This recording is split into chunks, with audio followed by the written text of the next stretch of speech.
Welcome to Direct to Video, DVD Extras, a podcast between podcasts where we talk about whatever we want. Now, where's the button on this thing? Oh god, not just that, but fucking Suicide Squad came out, and I watched that too. Yeah, again, not a masochist. Did not watch Suicide Squad. I'll tell you what, Andy, here's the long and short of it. I don't think there's been a decent portrayal of Harley Quinn since the 90s. Because I think in the animated series, when they introduced this character, she was such an interesting character. Yeah. And ever since then, she's been the manic pixie dream girl who's just gonna kill you. And it's like, that's not the point. Yeah. I don't want to... this might show how ignorant I am, but ignorant. I lay the blame on this more modern Harley Quinn aesthetic and portrayal on the Batman video games. Yeah, I mean, I think that makes sense. Because they definitely take that to the sort of ridiculous level. But the point is, video games do that. That's how you make a video game, and you take the characters and you make them beefier or sluttier. And that's its own issue. Yes, it is. I could talk about that issue for a while. Like, that's its own big thing that I don't think movies are supposed to be taking from video games almost at all. It's one of the weirder things about all of these, like, we should adapt this video game into a movie.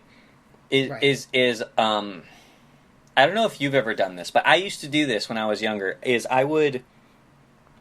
I would watch all of the cutscenes from a video game so that I could get what the story was if it's a video game that, like, I only wanted to play to get the story out of it. I did it with Halo 2. No, man, I've never done that. I've just played the game, and here's the thing. I love games with great stories. Yeah. If you want me to play a game and stick with it, it needs to have a decent story. One of my favorite games that I played when I was little is Final Fantasy XII, which a lot of people don't love. The story is just Star Wars, but it's like a good portrayal of Star Wars. It's just fun. But no, I've always just played through it.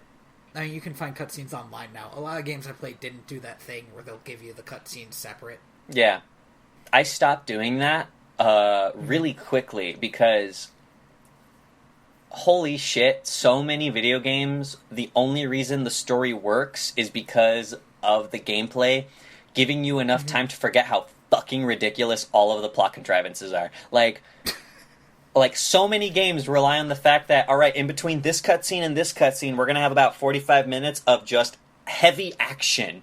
Maybe more if this player dies particularly often. But when you just watch the cutscenes, like, one after the other, and you realize the only thing in between these cutscenes are, like, action sequences of you mowing down dudes or you punching a bunch of people or whatever. It just becomes a really bad, not even B, maybe a really bad C action movie. Yeah. And so whenever they announce, like, oh, we're going to make an adaptation of this video game, I don't think I've ever bought into it since the Silent Hill movie that came out way back when. I read an article, I think by Rihanna Pratchett, where she was talking about how when you write for video games, all of your cool writing stuff is cut down so that they can make a game. So they take big plot points and any filler they need and then throw everything else out.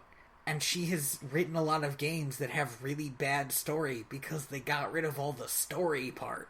Yeah. So apparently this is just something that happens in that genre. You run into this problem where if you want a game to tell a coherent narrative, you kind of have to fight against the impulse of a person who plays video games to do whatever the fuck they want in the environment you put them in. And because of that, a lot of games a lot of games specialize either in the case of like Uncharted, they specialize in putting together the level so that you're always doing what you need to do to progress the narrative.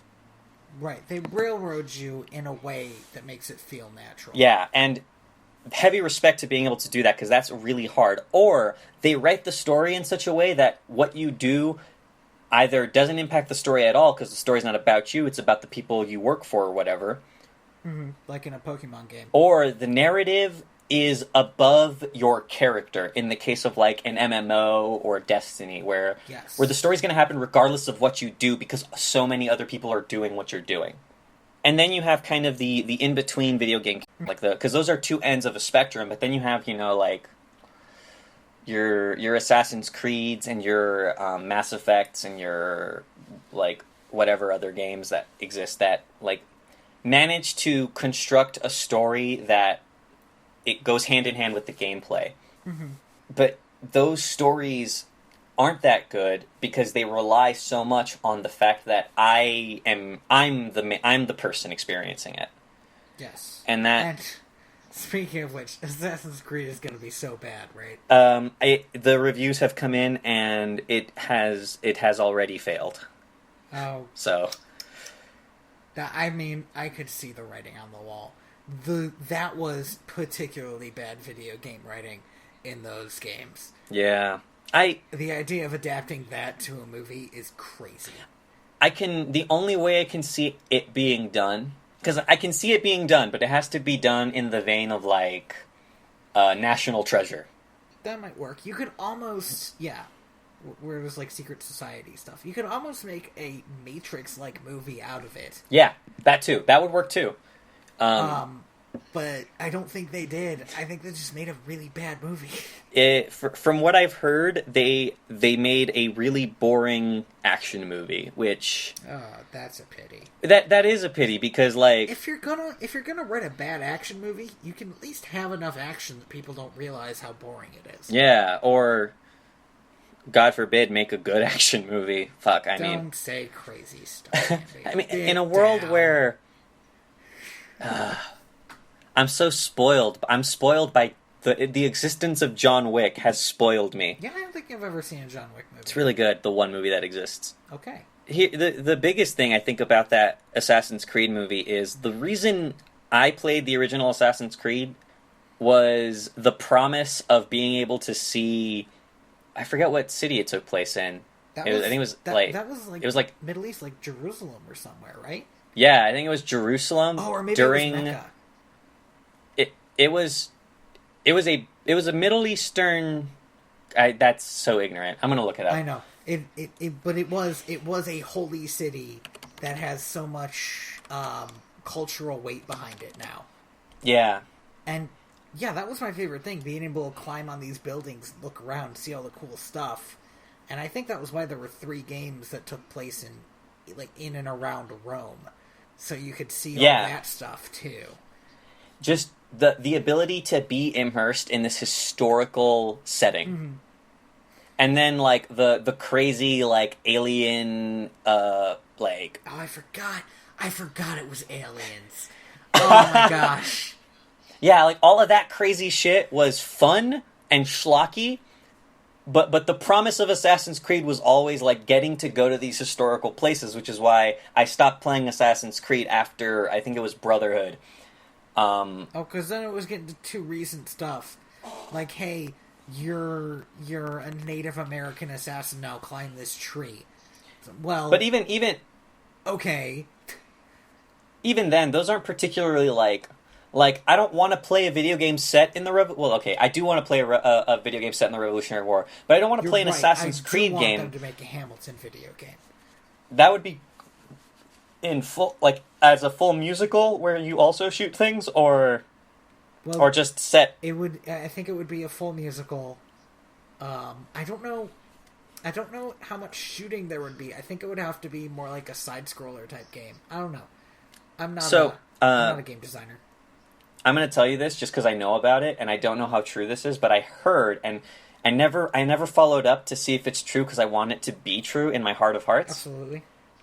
that Saints Row Gat Out of Hell has a 20-minute unskippable musical sequence? Does it?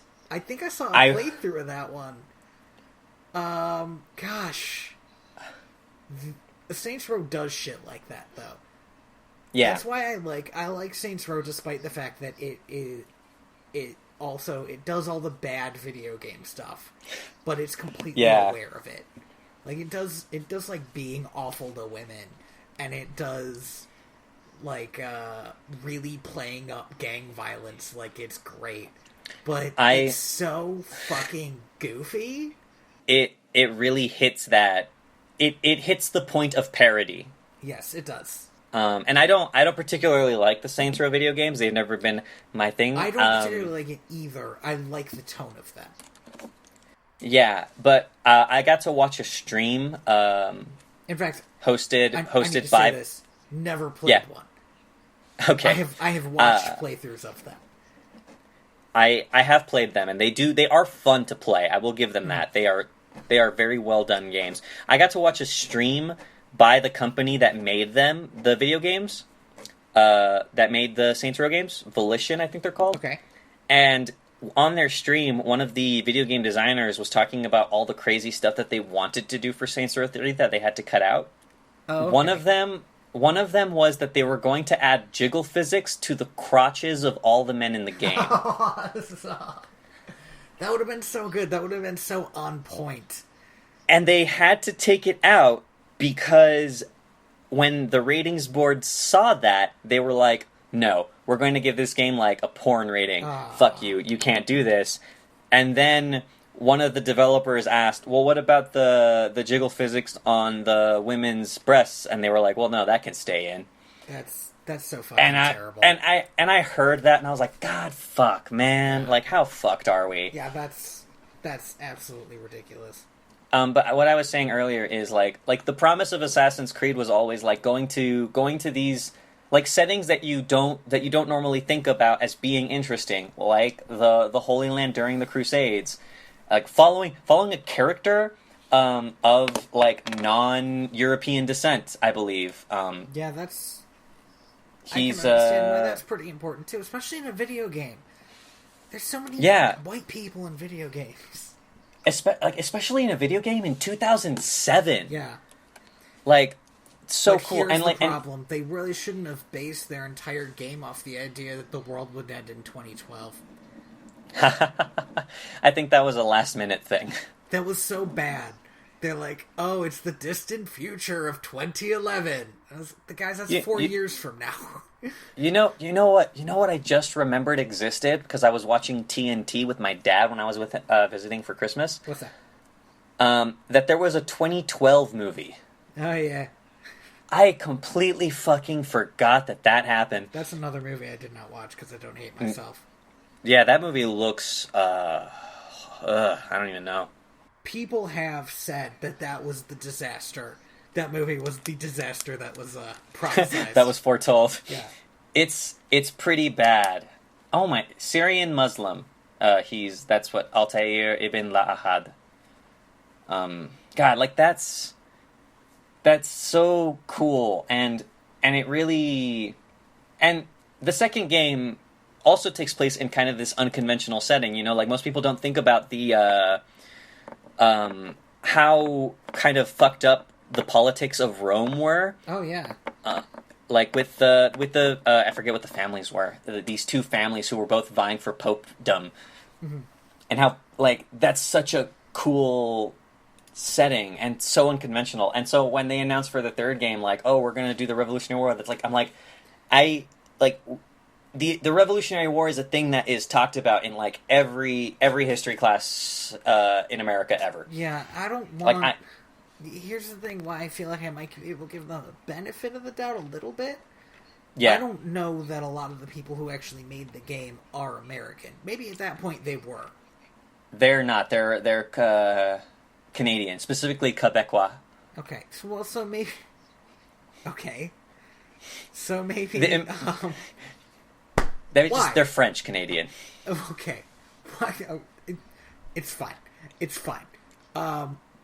It matters, maybe, okay? Maybe that's not something that they think about as much, you know? And it might not be appealing to me or you, but it might still be appealing to them as something that many people find important, but some people just don't. But the thing is, one of the things I love, to go back to Hamilton. Yeah. One of the things I love about Hamilton is that it spends some time debunking the hero myth of the revolution. That everybody who was in the revolution was perfect, was fighting for freedom. Yeah. Which is what we hear all the time. They were, but, you know, they were flawed people. They were people. Yes. That's what I love about Hamilton, and that's what I want to see more in other forms of media. And Assassin's Creed all the time just plays up the most over-the-top historical caricature of a person. Like when you meet Leonardo da Vinci in Rome, and he's like, "Let me make you weapons." Okay. Well, and like that's fun. I get why that's fun, but that's running into like George Washington and planning shit with him is not. That just makes him more like this godly figure, and he was just a dude. So here's the big thing, I think, is that if after playing the Assassin's Creed game, because I was really young when these games came out, holy shit, I was 2007, and I played it like a year later, so I must have been, that would have put me at maybe not even in my teens, maybe in my teens. Okay. And do you fucking not know how old you were in 2007? I can't. I'm for some reason I'm incapable of doing the math right now. Like I don't want to do the work. 21 now. Okay. It was 8 years ago. Okay, and so 21 minus 8 is a number. It's 20 minus 7 is the same number. I was 13. Good boy. Except it was a year later, so I was 14. So. Well, I did make it for 2008. Oh, okay. Never mind then. I was 13. So. Okay. So that was embarrassing. Well, yeah, when I was 13, I didn't know much about the Crusades or the Holy Land and kind of the cultural struggles that happened because of European harassment of these cities. Oh yeah. I wasn't aware of these two French families vie for popedom and how crazy they were. And so I looked into a lot of the history of these games because these games put me into that setting. And one thing I realized, one of the cool things I realized is that Leonardo da Vinci was in his 40s was hired by a bunch of kings and stuff to design weapons for them. I knew that from a different source. There was a series of time travel books I used to read. Didn't he build a dam? Famously? I'm not sure. Probably. It sounds like something he would do.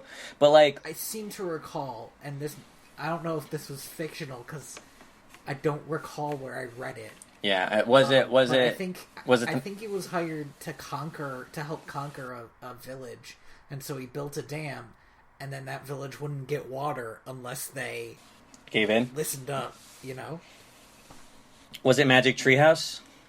It wasn't Magic Treehouse. Okay. It was the one. By the time Magic Treehouse books came around, I was too old to read them, I think. Or at least by the time they got big, I was out of that age bracket. Yeah. I mean, I was out of the age bracket when they started getting really big, but I remember I was young enough or just about to be not interested in them, but they got me at the right time. But that's the thing is that Assassin's Creed 3 really downplays a lot of inherent problems that you would have. Specifically, the biggest one being that the main character of Assassin's Creed 3 is half Native American, and that's a fucking problem. Yeah. If you are half anything that isn't European looking and living in the colonies, you're a fucking threat to be dealt with in the eyes of everyone around you. Fuck. I'll actually take that a step further. When it was still the colonies, you would have been in trouble even if you were half, two European things. If you were half Irish and half French, your life would fucking suck. Yeah, you would be in the shit.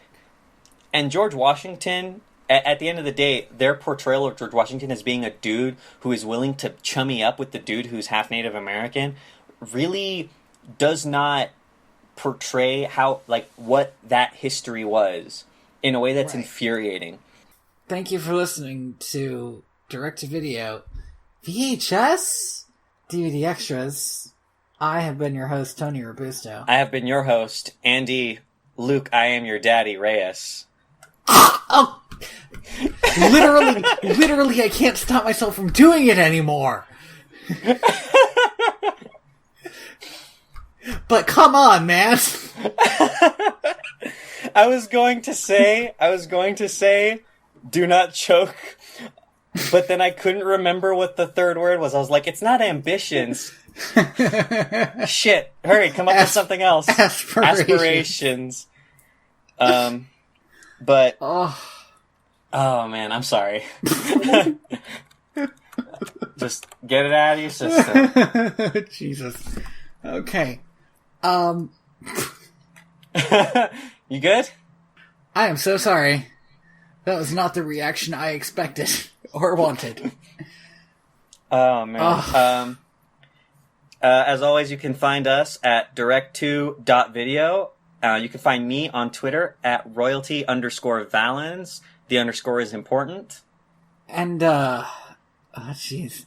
And you can find me on Twitter at theaterbets with an ER. And, while you are on the internet, anywhere on the internet, doesn't matter where, you can leave us a 5-star rating and review. Just, type that into Google, leave us a 5-star rating and review, and presumably something will come up. That's how the internet works. Yeah, iTunes, Google Play, we don't care, just give us that review. The Google Play actually had a weird problem where it was still playing from our SoundCloud one, which only had 2 episodes on it. But I fixed it. It just took a while. That's good. Oh, and all those links are actually on Direct-to-Video now. If you want to go over there and just click them, you can do that. There you go. Yeah, that's right. Synergy. Yeah, for the first time ever, I would like to thank Lee Rosevere for the theme from Penguins on Parade off of Music for Podcast 3. Sure. Lee Rosevere is a dude. I just looked this up. Male. Uses masculine pronouns. It is a nice theme song, and you can fucking read about that in the description if you're so up on it. If you're so inclined, yeah. Yeah. What are you doing? I'll tell you what I'm doing. I am the ghost of John Smith. Oh, goddamn. Perfect!